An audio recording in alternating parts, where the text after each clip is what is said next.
This episode of Lore Drop is sponsored by Caleb Uckel. Shout out to Monica Gomez's baby daddy. During the Dynamite campaign, an alien invasion happens in 2026. So it would be roughly this year. And so that tracks. Yeah. This year is gone. Yeah.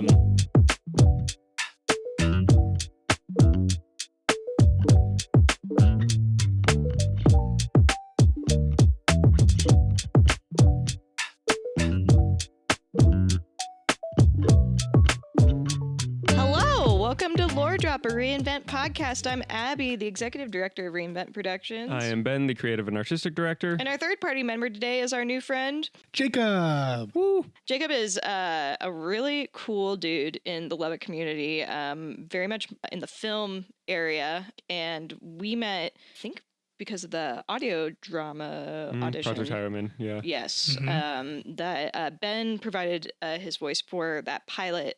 So that's how we got connected with him and his company, Tell Me Something Studios. But he is one of our directors for Spotlight Volume 1. Which one are you directing? I'm directing Balm. Yes. Yeah, by Justin Gonzalez. Yes. Yes. Yes, the brilliant Justin Gonzalez. Yeah, we've had him on the podcast a couple of times. He's always delightful. Yes, yeah, and always right on. has the most interesting topics that he writes about. And Bomb is a very fun one. Oh man, that's exciting. So newer member to our community, first time on the podcast. We're really excited to have you. And we are going to be talking about a character named White Frost, who is a character that's going to show up in episode 5 of Children of Destiny Cataclysm, and is a very interesting character. His list of lore stuff is a lot longer than the last couple characters we've talked about. He gets around. So it'll be really fun to talk about this character. But before we get into that part of the episode, we got to decide the most important part of the episode, which is what animated trio the three of us are. And we got on a Pokemon tirade right before this. So I propose that we are a Pokemon starter set. The question is which one? I am usually a fire type person, but like Sprigatito, favorite. This is probably my favorite starter I've ever had. Right on. I am quite thrilled about the little fire Pomeranian that's coming, and I want his feet to stay on the ground. So hopefully that happens. And we did that trio with Lindsay when she was on. So I think my favorite starter and was my first starter was Cyndaquil. That was my boy. And Heart Gold was the first Pokemon game I ever played. Wow. Yeah. Nice. I love Gen 2. That's probably one of my favorite overall generations, because I remember playing Silver as a kid and then playing Soul Silver when it came out, and I was just like, oh my gosh, I remember like toiling over every single boss fight in that game. I think I probably spent like an entire afternoon trying to beat Morty, and I realized that he's ridiculously easy to be able to figure out that he has no way to hit normal type Pokemon. Yes. I propose that we are the middle. The middle stages. The middle stages of the Johto starters. Okay. I'm going to claim Quilava because he's just a little guy. I call dibs on Bayleaf then. Okay, well. Dang, all right. Yeah. Crocona. Is that how you say it? Crocona. Yeah. I always say it. I'm cool with that. Yeah. Totodile's, he's sick, dude. Yeah. Yeah, he's a cool little. I love the alligator Pokemon. They're just like, they're big dumb. Totodile and I can see him in my head. I just Fuecoco. forget his name. Oh, yes. Fuecoco, yeah. Those little boys. No thoughts, just bite. They're so good. Okay, cool. Yeah. The middle evolution is almost always the best one, in my opinion. Really? Yeah. Interesting. It depends a lot on take. the trio for them. I do love the Johto middle evolutions. I think that's like the strongest trio of middle evolutions. There's usually one to me that I'm just like, that one's okay. Like Charmeleon is that one for me in Kanto. I can take him or leave him, but I love Ivysaur and Wartortle. Yeah. Like I said, I'm partial earlier. Like I'm partial to Pearl, so I usually, when I start that game, I usually go with Piplup first. But I mean, of course, my absolute favorite is Turtwig. Nice. And I love Torterra. I think the middle evolution is just like, Yeah, Groudal's just very silly. yeah, he's there, but He's got bushes instead of a giant tree. Yeah. yeah, but I love Torterra. I think Torterra is Torterra's he's sick. just like a beefy, low to the ground boy. Mhm. Love him. Nice. Okay, Yeah. cool. All right. Benjamin, Ooh. can you tell us about White Frost? Yeah, so White Frost is a character in Reinvent. We're talking about the Universe 17 is really the only one that he pops up in. But his real name is Cyrus White, and he is a human male who gains superpowers from a power ring and forms the Bastions alongside Ezra Ennis. And he's born in 1975 and lives up to 2032. For reference, Jacob, the present in Universe 17, which is where most of the stories take place, is 2042. So they're a little bit further on their timeline than our real world stuff is. But so Cyrus has the Tanzanite power ring, which is a ring that grants him abilities of cryokinesis. Okay. So different like ice control things. And notable allies of his are fellow heroes Seraph, Incarnate, Cyclone, Rollin, and Tree of the Smallwood. Notable adversaries are Bethany White, Timothy Ilyashina, Kyle Wilson, Mariana Alphonse, and Cole Johnson. I love Lots that. of names. Yeah. I love the two of them are just regular names, Timothy and Cole. Yeah. Love that. I see that Bethany has the same last name. Yeah, she does. Why is that? We'll get there. Ah, So White Frost's first real world appearance is in the Cataclysm storyline. So Jacob, for reference, Reinvent started with a D&D campaign. Right on. So Cataclysm was the first campaign that I DM'd in college, and it takes place entirely within Dustria City. Started in universe and real year 2016. So White Frost shows up near the end of the first arc of this campaign and rescues the party from Gemstone Industries, the sort of setup as the big bad group, and offers them a spot on the Bastions before they refuse. They said, no, we don't want to be superheroes. We're good. And I was like, okay. But that we was want to go his- be cops instead. Yeah. Which that choice sure aged. Anyway. It's fine. So to go back chronologically in Cyrus's timeline now to talk about all of his stuff before Cataclysm, we get to his origins in 1975 when he was born, and was born with his twin sister Bethany. His sister. Yep, they are born in Dustria City to the White family, a massively wealthy family with deep philanthropic ties to Dustria City. Dustria City is this one of the core the closest comic book analogy that we have is Gotham City. Okay. Okay. And so it's just no very Batman. crime and corruption ridden. Just Yeah. Mm-hmm. Yeah. just villains. Yeah. Yeah, Gotham with pretty no much, Batman yeah, is there's- scary. Gotham Yeah. without Batman. Okay. I Yeah. can dig it. And so he is born in the city. And so it is around 2015. So he's around 40 years old. Yeah. Did my math right? Cyrus agrees to host a charity fundraiser with Gemstone Industries, which involves the auctioning of several one-of-a-kind rings. And Cyrus, as the host, buys the very first ring, the Tanzanite one. And then shortly afterwards, the auction is robbed by a group of criminals known as the Bandits. And so the rest of the rings are sort of snatched away from that charity auction going on. And so Cyrus discovers shortly afterward, once he puts the ring on, that the ring sort of is made of this flexible metal that is able to expand, so it just fits him perfectly. And then once he puts it on, he feels this little pinch, and it just latches onto his finger, and he can't take it off anymore. Okay. Kind of like the Omnitrix. Yeah. yeah. Very much. And then a couple days later, he finds out that he now has the ability. He just runs colder than he did before. Pretty much every room is cold to him. But also, he has the ability to generate ice at will. Okay, cool. And Just from anywhere? Or just out of his hands? Out of his or- hands at first is where he Okay. gets it. So he's just oh gosh, it spreads as frost on metal things that he's touching because he doesn't have control over it yet. And then he's able to figure out that he can just fire or shoot it out of his hands. It's like Peter Parker when all the webs just go everywhere. Yeah. And so what does any 40-year-old man do when he discovers he has ice powers but become a vigilante? What an interesting diversion away from the trope of it's usually a young person discovering their superpowers and then it's like this guy, I mean, this is this guy's midlife crisis basically. I mean, I feel at 40, here's the thing. Whenever you drop something and then you pick it up, as it falls, you gotta do the little Spider-Man No, yeah, flick. absolutely. You have to know. What if I wake up one day and I'm Spider-Man. Yeah, I have to know. exactly. I do like the little like trumpet blare in my head every time I have like a reaction thing like that. Yeah, so when he finds out he has these powers, he starts just fighting crime with his ice powers. And with the increase, so here's one of the other things with Dustria City being set in this this D&D world is that I like when comic books lean into fantasy and sci-fi at the same time. And so there's also a very large population of vampires just to the south of Dustria City. Love me some vampires. Yeah. I can talk about those guys Oh, forever. yeah. And these vampires were making a lot of attacks on the population of Dustria City. So Cyrus, one of his big things is he teams up with another local vigilante, Seraph, who she has these like wings sprout out of her back, sort of like Angel from the X-Men. Okay, but cool. they also can like shed light at will. Interesting. Okay. And so after working together and discovering how well they work together, they decide to create a team specifically for this, for fighting the vampires and protecting the people. And they call this team the Bastions.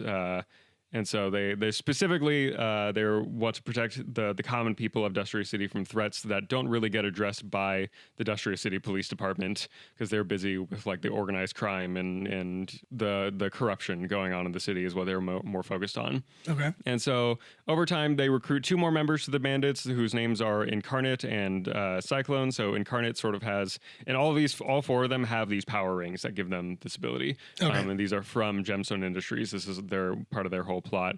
So Incarnate's power sort of like he sort of has like Green Lantern-esque powers where he can like just manifest something if he is imagining it. he does but it's not constructs. tied to willpower. It's like a psionic thing. And so Okay, it we doesn't can just like cause- think about it. He doesn't have to like will it into Yeah, existence. Okay, cool. And so the fun thing is that Much those easier. they don't deal physical damage, but it's like a mental damage thing instead that those do. Okay. And then Cyclone, she is the teenager of the group, and she has wind control. I love her. Yeah. And so the next big thing for them late in 2015 is the vampire poison plot. So in this storyline, and this was the first feature-length film script that I wrote in undergrad, White Frost and Incarnate are sabotaging a weapons deal between the Bandits and Mariana Alphonse. She is the leader of the vampires. Alphonse. Yeah. And so they sabotage this weapons deal and figure out afterwards that this is more of an Incarnate story, this whole situation. So White Frost is like a supporting character here. So the big climax of the story is that the Bandits and the Bastions team up to fight against the vampires at the end because they figure out that the vampires in the reinvent world, vampirism sort of spreads like a disease. Okay. And so it is like it is a bloodborne pathogen being a vampire. And Ooh, so if you okay. get vampire blood into your system, that slowly turns you into a vampire. Okay. That's kind of like Daybreak, I think, if I remember that movie right. Yeah, and so they find out the plan is to poison the water supply with vampire blood, and so they team up to stop that from happening.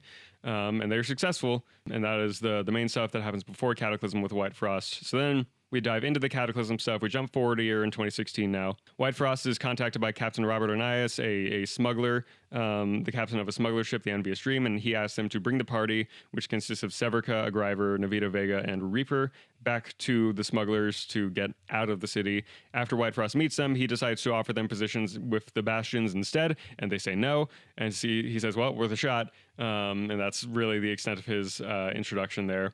After that, a little bit later, the Bastions and Bandits were on like neutral terms with each other after the vampire incident. They were like, cool, Okay. we won't actively get in. We'll trust that you're not being awful for a little bit. But White Frost ends up organizing a meeting with Kyle Wilson, one of the members of the Bandits, to learn if the Bandits are working alongside Gemstone Industries to figure out whatever their weird plot is going on. And then he finds out that they are, which leads to another renewing the confrontation and the conflict between those two groups. And so there's a big fight Come on, out in guys. the woods between them.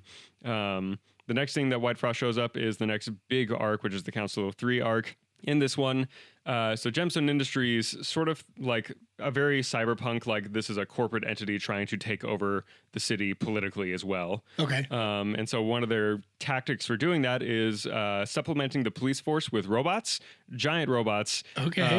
And so they have this meeting with the police, orchestrated by the Council of Three, which is like the governing body of the city. And the thing is that an assassination attempt happens. So the Council of Three is 3 members, 2 of them are assassinated, and the third one is kidnapped.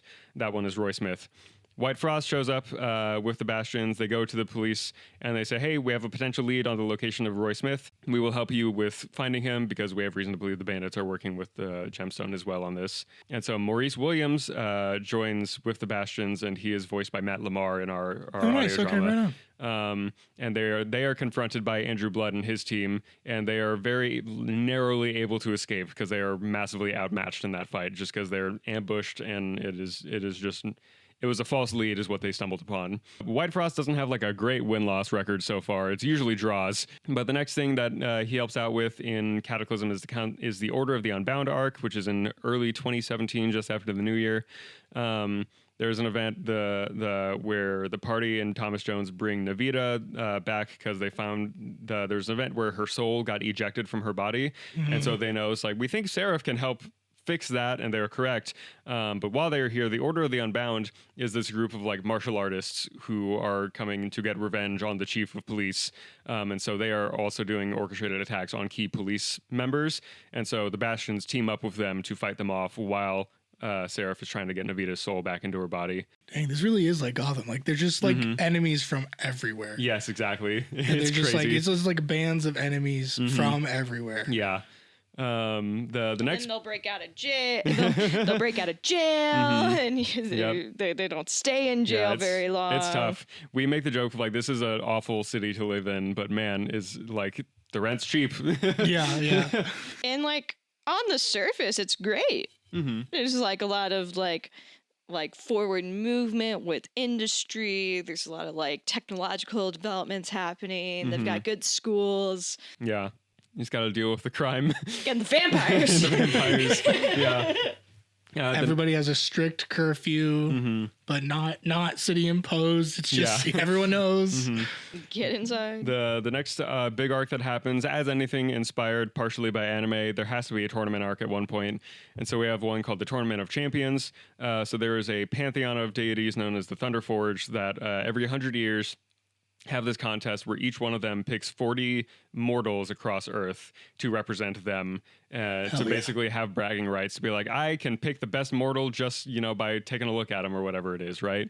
So White Frost, there's Caius, the Thunderforge monarch of knowledge, and so he chose all of his champions exclusively from Dustria City and those like surrounding characters. So this is basically all of the like characters that have been rotating in and out of the cast. The heroes and villains are forced to work together with this. It's like, these people can survive in this city. They've got to be good at stuff. Yeah. And so White Frost is there as one of his champions. And so the Tournament of Champions takes place over 3 actual tournaments. There's the Tournament of Combat, Intelligence, and Art. And White Frost actually participates in the Tournament of Art because at this point he was able to use his ice to make like actual like shapes and stuff and actually like sculpt things from it. Yeah. And so he creates ice sculptures as part of this thing. And he ends up making it to the 3rd round of that tournament before just not making the cut to make it to the next round. They're like, you weren't able to really like build on the previous stuff you were doing as much as the other people were. He was like, okay, he got that's chopped. fine. He was just couldn't take it in Hell's Kitchen. Really stagnant, The next thing that we get from him is in 2018 is a team up with Dr. Photon. So White Frost is contacted by Alexander Wright concerning a court spot. So these were integrated with the police force at this point. And Alexander Wright is also the guy who made the power rings. He used to work for Gemstone and then figuring out that they were corrupt, ran away from that. So he contacts White Frost, says, hey, one of these court spots has gone missing and the police aren't really like looking for it. And I don't like the fact that one of these is just out there, not supervised. And so White Frost agrees to go help Alexander search for it on the condition that Alexander takes up a code name because he's too high profile to just use his normal name. And so the key thing so far with White Frost is that he shows up as like he's like the pillar of like that community of like people will go to him because he is so ingrained with Dustria City. And so that eventually leads later on in 2018 to a team up with other heroes, including Circuit and Tower, who are 2 members of the Order of Heroes, sort of the Reinvent Justice League. Okay, cool. There's another character that Matt has played. Yeah. It's just them, and we do have a one of the plays has Circuit in it, right? Yep. Yep. So Circuit and Tower show up and they offer White Frost and the Bastions a spot on the Order of Heroes, which they decline, saying Dustria City needs us. Like all of our energy is going towards Dustria City. We can't really like be a part of this much bigger group that spans the entire world right now. Thank you so much for the offer. We appreciate it, but no, thank you. And then it's after that Circuit and Tower also help out the Bastions with stopping another one of Mariana Alphonse's plots, which is that she was going to conduct a ritual to create a bloodstorm, which is just what it sounds, a thunderstorm that rains vampire blood. That was her latest plot, and they were able to stop that one as well. And then the next thing, and this is the big finale of the Cataclysm era, is the Emerald Conspiracy arc in late 2018. So White Frost learns from Tree the Smallwood, one of his confidants and contacts in the area, that the members of the Bastions may be involved in some weird prophecy from hundreds of years ago. So he ends up going to the Dustria City Library to investigate whatever this might be. He's like, cool, maybe I can find something here. While he is there, he's able to find a few books that seem, like something that might be worth checking out. But while he's there, he hears on the news going through that all of a sudden, for whatever reason, the Dustria City Police Department, half of the officers just started attacking the other half. And just like in the streets, in their precincts and everything, just warfare amongst the police. And so in that moment, he jumps into action to find the people from the police department that he knows, like he can trust, right? And get them, like he knows that they're innocent, and brings them to the Bastion's hideout for refuge, and just to get them to safety. And after that, he finds out a little bit afterwards. We're in the after Cataclysm stuff now. He hears about this group called the Stand, which has been formed, and there's been like rumblings of this for a while. There's stands in this, yeah. Or not JoJo stands, but you piqued my interest. I know. He finds out about this group called the Stand from some of these police officers, and so he brings them there with the rest of the Bastions. Find out that the Stand was made by the chief of police because he knew something didn't smell right for years at this point. Yeah. And so he had this basically contingency plan. It's like, cool, if the police department is ever just like beyond repair, this is our fallback plan. And this was like a very like select group of people who knew about this, right? Mm-hmm. And so with that, the Bastions also are invited, and they do accept the invitation to join the Stand because they are also specifically, we have to stop Gemstone Industries and get Dustria City back under control. Unfortunately, the next few years are not kind to them. In 2021, they end up having to take shelter from Gemstone Industries as they've sort of used the court spots to catapult into full control of Dustria City at this point by basically being like, hey, the robots didn't turn on the other, didn't start attacking police. They were able to stop everything. And so the police department is being like weaned out of existence and replaced with these robots at this point. So at this point in 2021, Gemstone Industries teams up with Mariana Alphonse now, leading to a massive loss of life in this confrontation for the Stand. And so there's a very like remnant few handfuls left of their members. And so White Frost then at this point now, this is 6 years after meeting most of these characters, 6 or 7 years, reveals his identity now to be White Frost, this like philanthropist in the city to all these people, and says, hey, rich family. And this is sort of like, he is the closest thing the city does have to Bruce Wayne. Yeah. And so he's like, cool, let's go to the mainland, because they are this Dustria City is on an island off the west coast of Canada. So like, let's retreat to the mainland. I have like a backup location there that we can use to sort of recover and everything for a while. And so then we jump into the second D&D campaign that we ran, which is called the Dynamite campaign. So we jump forward in time. This is focused on a completely different group of characters, but a lot of Cataclysm characters end up making like cameo appearances in returns. During the Dynamite campaign, an alien invasion happens in 2026. So it would be roughly this year. And so that tracks. This year is good. Yeah. So aliens start invading the Earth, and so all of the hero groups around Earth and the heroes and some neutral aligned groups sort of like meet up and combine and coalesce into something called the Earth Defense Legion, and they join forces to try and fight back against the aliens. And so White Frost and the rest of the Stand also join the Earth Defense Legion. And White Frost is one of the people who is able to provide financial support to this massive group as well. And so he also helps with leading rescue operations across the world to fight back. And then that's the first thing here. And really the only other arc for Dynamite that he shows up in is the 8 Days War arc. And this is the big finale of this arc where the Earth Defense Legion finally has their final confrontation against against the aliens, the Emperor, his forces. And so White Frost is there on the front lines of the 8 Days War. He runs a lot of rescue operations too, when members of the Earth Defense Legion are are captured throughout this battle that's going on. But yeah, and that is stuff. And then the most recent thing, the one thing that he's got after Dynamite happens, is in the year 2032, which is when the stage play What If takes place. And so after learning about the events of What If, so with that, there is a teenage vigilante in Dustria City in this sort of vacuum where all of the other vigilantes have left. And so he finds out that, hey, someone actually like sort of stood up in Dustria City and became that vigilante, that hero that the city needed in all of our absence, and learns about this through several news stories and some of his people that are still in the city. And so learning of those events and learning that that hero did also have to leave recently, they say he really pushes the stand. He says, hey, I think now it's our time to go back to Dustria City. And that is the last thing that we see from White Frost. There is other stuff that happens with him, but that is a secret as of right now. Secrets. Unfortunately, he has an end date. Yep. And that is all the stuff that we have for Cyrus White and White Frost right now. Okay, right on. Ooh. Yeah, I love all the little all the storylines. It really reminds me of like Days of Future Past with the Sentinels and just like, I mean, of course, just Gotham in general, like that setting. And even like the tournament arc, like very My Hero, and I know you're a big fan, so No, and that was even before you had watched My Hero. Yeah, tournament arcs are they're just classic. They're good, man. You're like, oh yes, this is what the next 20 episodes I think are going to be. that one, the Tournament of Champions, is really inspired by the Grand Magic Games in Fairy Tale. That's their big tournament arc. Because that one's another, like, every guild has like 5 to 10 members that they send in to represent. So it's like, yes, cool. Oh yeah, that makes sense. Tons of people, yeah. Yeah, I'm a Yu Yu Hakusho fan, Nice, so yeah. like the Dark Tournament is like, I know all about that. But but yeah, well that's cool. I love like his powers. I love that like it's not like he's able to make like ice sculptures and whatnot. And like, does he ever use like his other powers or anything else like in his vigilantism, like in working with like the Bastions? I mean, it's the ice powers are the main thing that he contributes there. And that's why working with the rest of them, he's able to figure out like, oh, I can try different things with the powers and learn more to do with them as time goes on. So like he gets more like precise temperature manipulation and stuff that he's able to do, making spaces in general just colder by being nearby.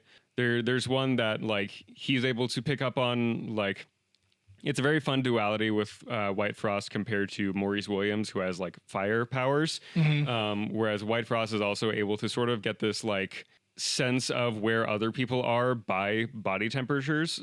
So sort of like sensing whatever the temperature is nearby. So it's like, okay, cool. Even though I can't like see what's going on, I feel these sort of pockets where something is warmer than the rest of the area is.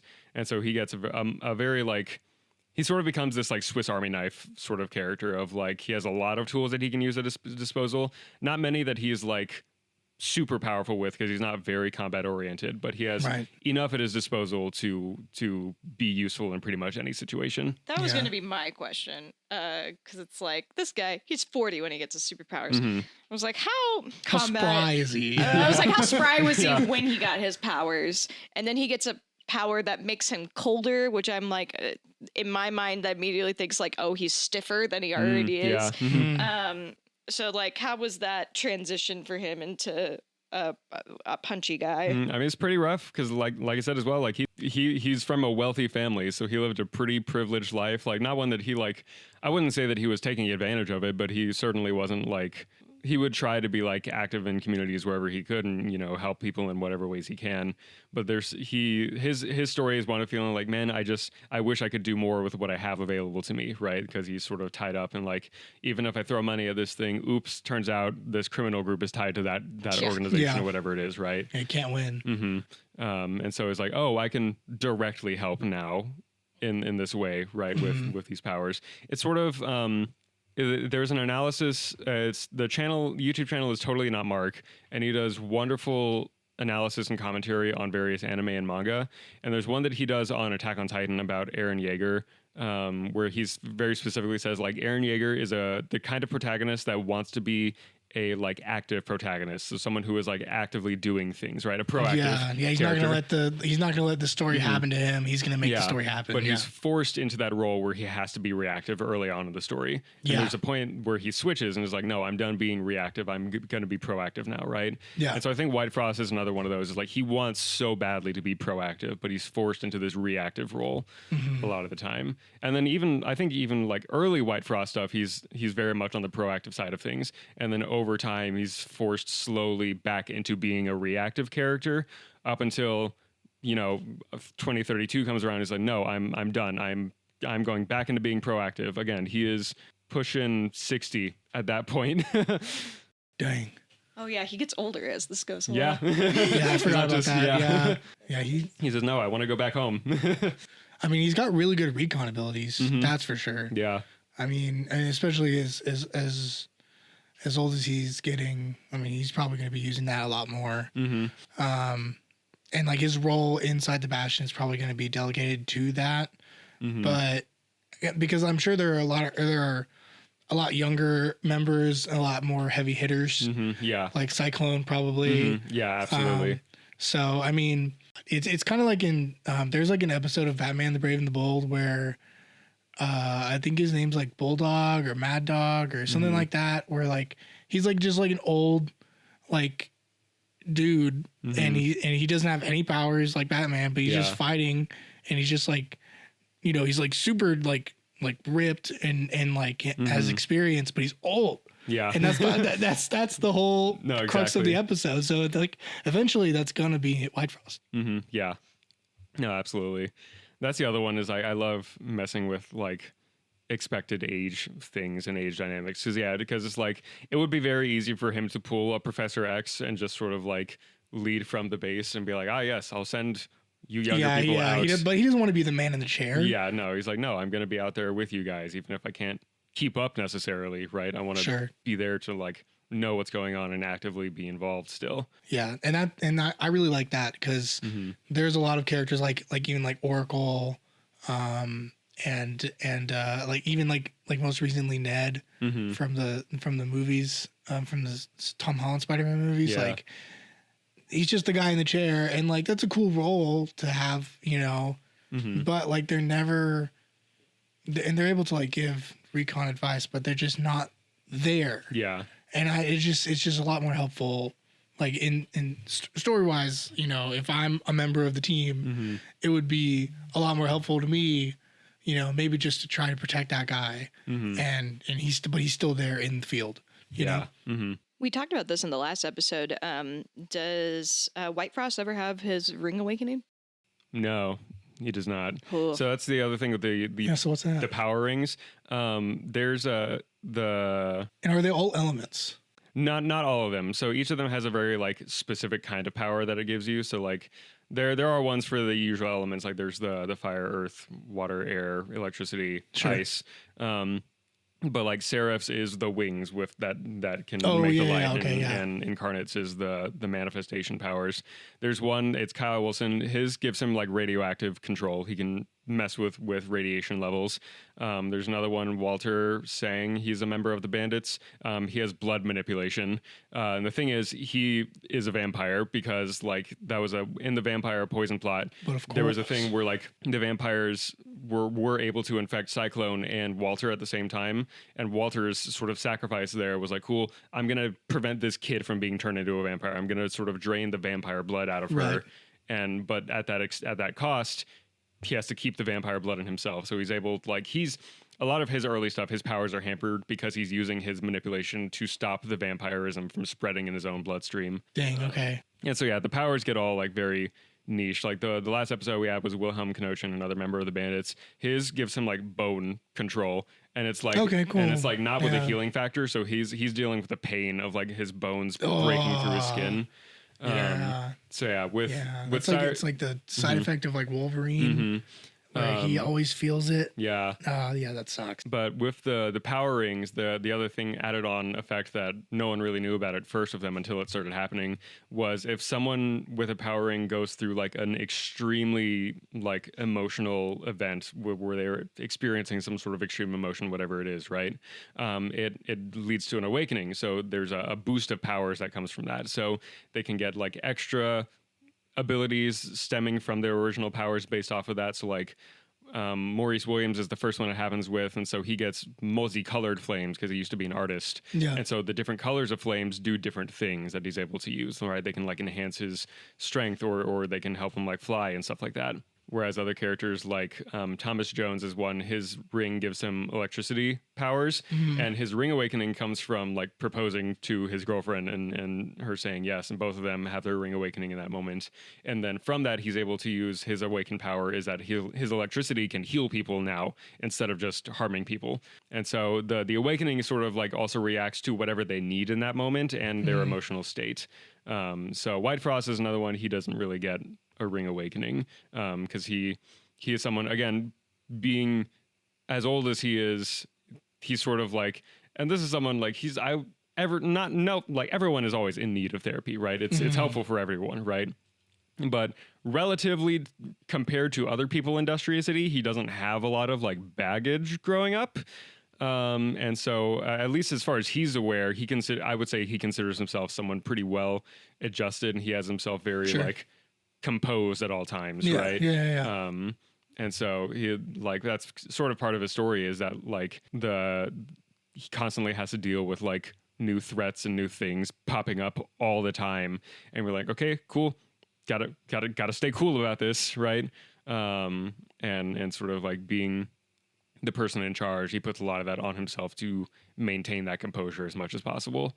And so I think as well as like he fully could get a ring awakening if he would just like allow himself to feel things freely. So if he like passes away, you know, earlier you said like the ring, like it like forms to him and it doesn't come off. Yeah. So like if he ever, could he pass it on to somebody if he's dying? Yeah. So what the ring does, it latches on once it detects a like signs of life from you. And the second that the ring stops detecting that, it just boop pops right off.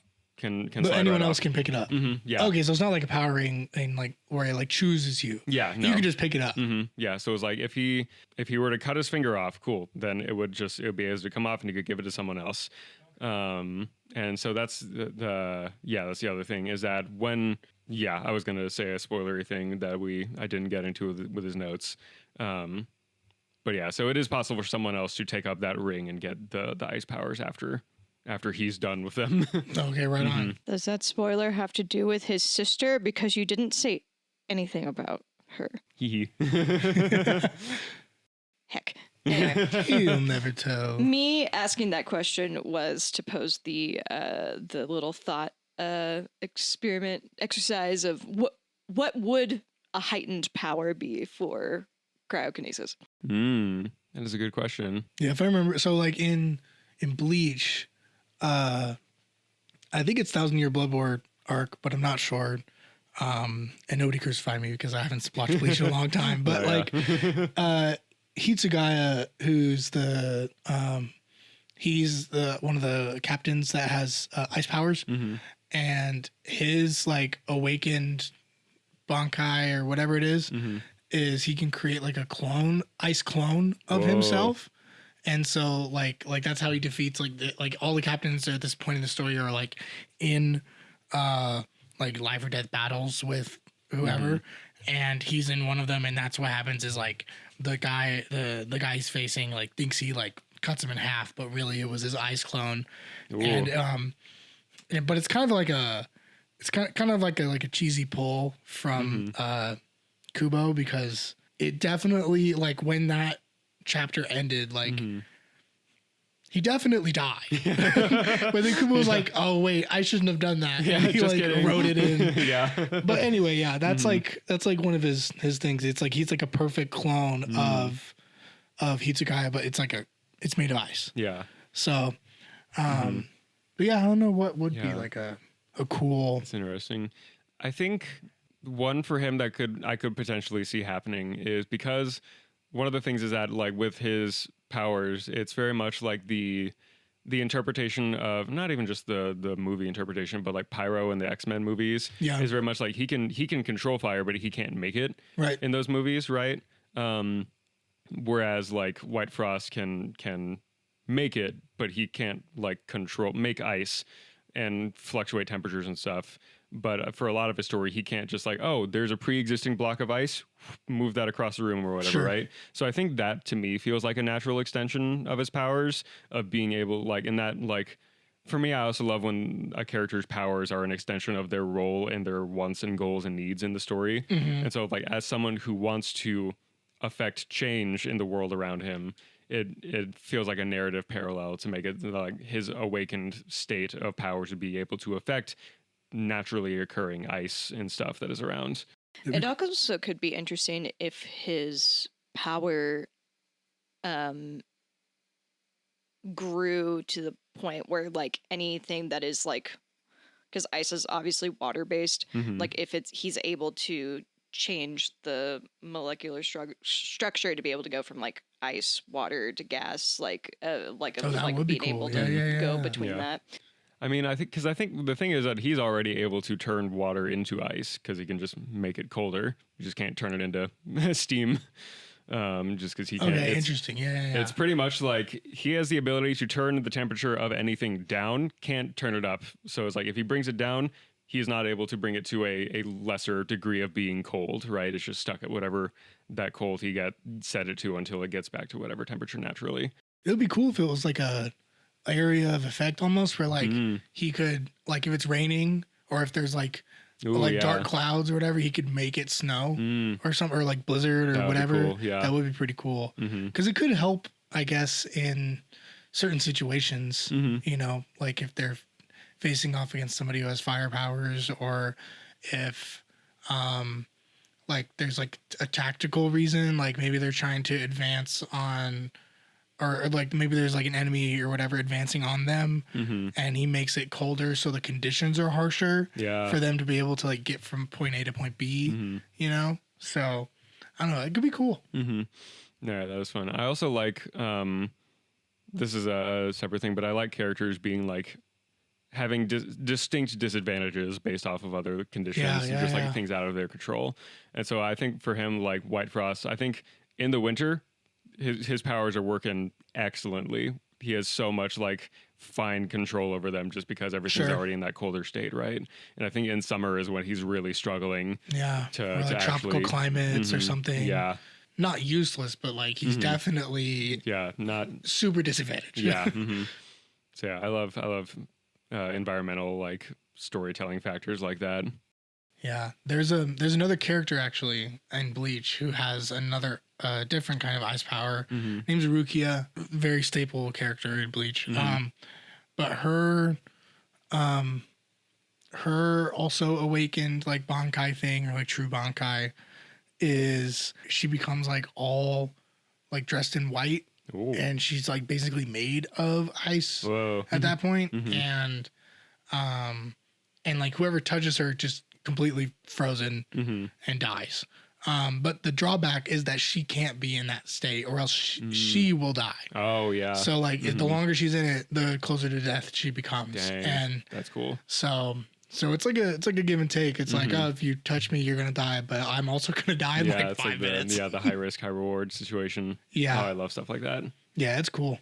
Fun stuff. It's fun to get new ideas flowing, but he never has the ring awakening, so who cares? Maybe this could be for somebody else. Somebody who picks, he dies, and then they pick up the ring, and like that's just this is how it goes. Yeah. It could be somebody else's ring awakening. I think that's one of the other things too, is that, and I think this is one of the benefits of his age, is that he's able to like think outside of the box and learn new ways to use his powers compared to other ring users or ring bearers. Who are like, oh no, this is my power, cool. I get really good at this one thing, and then the awakening gives him something else where he's Fireball. like, cool, I'm gonna learn Fireball. as many applications of this as I can. Yeah. Before we wrap up today's episode, Jacob, is there anyone or anything you want to give a shout out to? Yeah. So currently, the studio is putting out an audio drama called The Lost City. The first 6 episodes are on Spotify and YouTube right now for free. Go listen to them. They're great. And they're pretty much everyone who's working on that show is local to Lubbock. Nice. So there's only a handful of people who aren't. And if they are, those remote people are also, they have ties to Lubbock. So it's very much like Lubbock produced, and like it's such a fun story. And it's also adapted from a local author's book as well, T.L. Quitman's The Lost City. So Love that.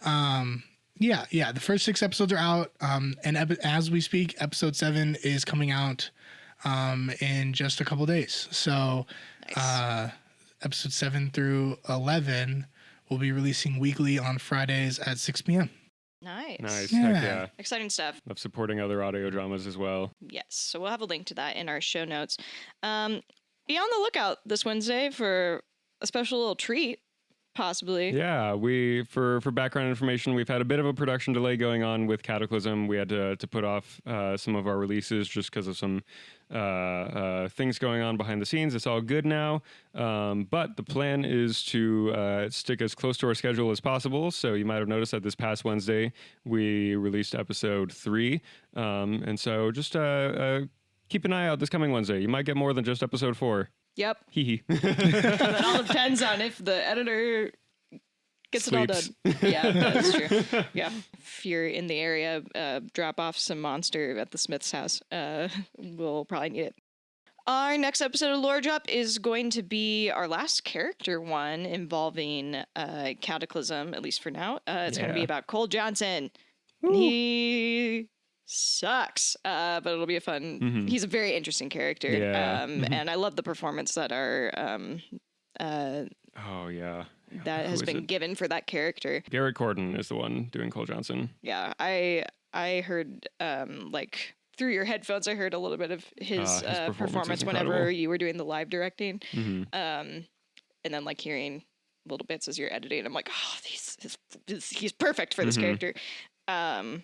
So it's gonna be fun. Very, very interesting character to talk about. So I'm excited for us to get that one out there. Thank you so much for listening to this episode. Wherever you are listening to it, please rate, subscribe, give the thumbs up, send a carrier pigeon with flowers, whatever. Write a review. Whatever is going to help the algorithm to just by getting y'all's feedback. It helps us out so much.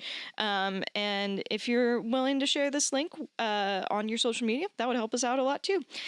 We are looking to grow our audience, and we are so grateful to everyone that has been with us for 54 episodes so far. It has been a heck of a year for the Smith household, but I'm very happy that we've been able to like stick with our goal of getting these podcast episodes out.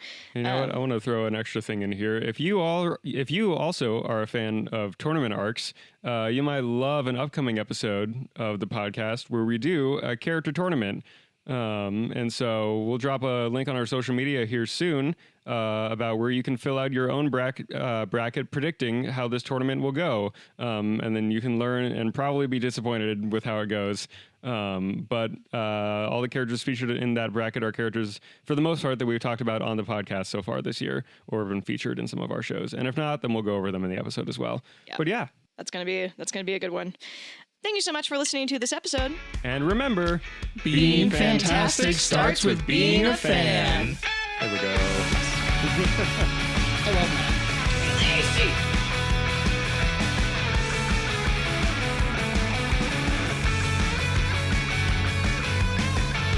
Reinvent Productions is proudly sponsored by 5 Points Corporation Lubbock and Savannah Rashida Photography, as well as our other wonderful community patrons. Our home base in Lubbock is Hollingsworth Hall Cultural Center at 4228 Boston Avenue. For more information on how to support our 501c3 organization, you can check out our website at www.reinvent-productions.com. To directly support our upcoming audio drama, you can become a Lore Drop sponsor. For just $10, you can sponsor an episode of this podcast. All donations will go towards support for our upcoming production of Children of Destiny Cataclysm Season 1, which will begin releasing episodes June 22nd, 2026. Funds will go towards paying our wonderful voice actors and creative staff for their fantastic talent and time. We have over 30 artists globally working on this production, and we can't wait for you to hear it this summer. You can donate at givebutter.com/Lore Drop sponsor. You can also find us on Instagram and TikTok at reinvent.productions, as well as on Facebook and Twitch, where we stream gaming and a look behind the scenes on how we create our new works. Be sure to follow us to stay in the loop about upcoming productions, auditions, and more. Thank you so much for listening, and we'll catch you in the next episode of Lore Drop.